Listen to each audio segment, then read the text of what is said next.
We're going to be talking about teaching the discipleship lesson, part 1, and we're going to use salvation by grace as an example. And it starts out with Romans chapter 5 and verse 17. So what you want to do is get Romans chapter 5 and verse 17 and put it in the person's lap so that they can read that out loud.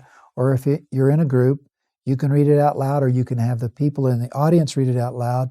Like I say, use different translations. That would be helpful too. So I'm going to read Romans chapter 5 and verse 17. It says, "For by one man's offense, death reigned by one, much more they that receive abundance of grace and of the gift of righteousness shall reign in life by one Jesus Christ."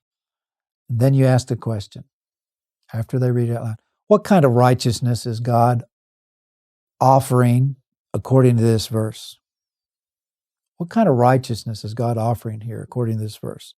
Now, somebody might look at that verse because it's kind of a complicated verse, and they might say, I really don't know. And so I might say something like this. Okay, let's read the verse again. And when it comes to the part of the verse I want to emphasize, I will stop and help you see what I'm trying to emphasize, okay?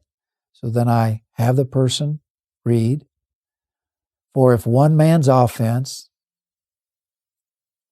by one man's offense death reigned, that's by Adam, death reigned and came upon all the world, much more they that receive abundance of grace. So there's going to be people that receive not only God's grace, but His abundant kindness and undeserved favor, abundance of grace, and of the, stop. And I just tell them, stop. What's that next word? Gift. The gift of what, Sally? The gift of what, Johnny? The gift of righteousness.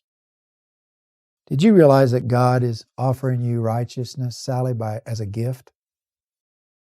And even though people think they know what the word gift means, always try to illustrate by saying something like this. Well, what do you think the word gift implies? And just let them answer in any way they want to answer. And then try to illustrate the point. If I bought bicycles for my children on Christmas, and I gave them the bicycles on Christmas, and then I said, and by the way, in January, you're going to start making payments, would that be a gift? No, that wouldn't be a gift. You're making them pay for that. If I bought some groceries and said, I'm going to bring groceries over here and give it to you as a gift, and then after the Bible study, I said, by the way, you owe me $53.20. They'd say, what? I thought this was a gift. A gift is free, and you're going to make me pay for this? See, that's exactly the point I want to get across. So when you're teaching, when they're discovering things, even if it's as simple as the gift of righteousness, and they think they know what a gift is, illustrate it.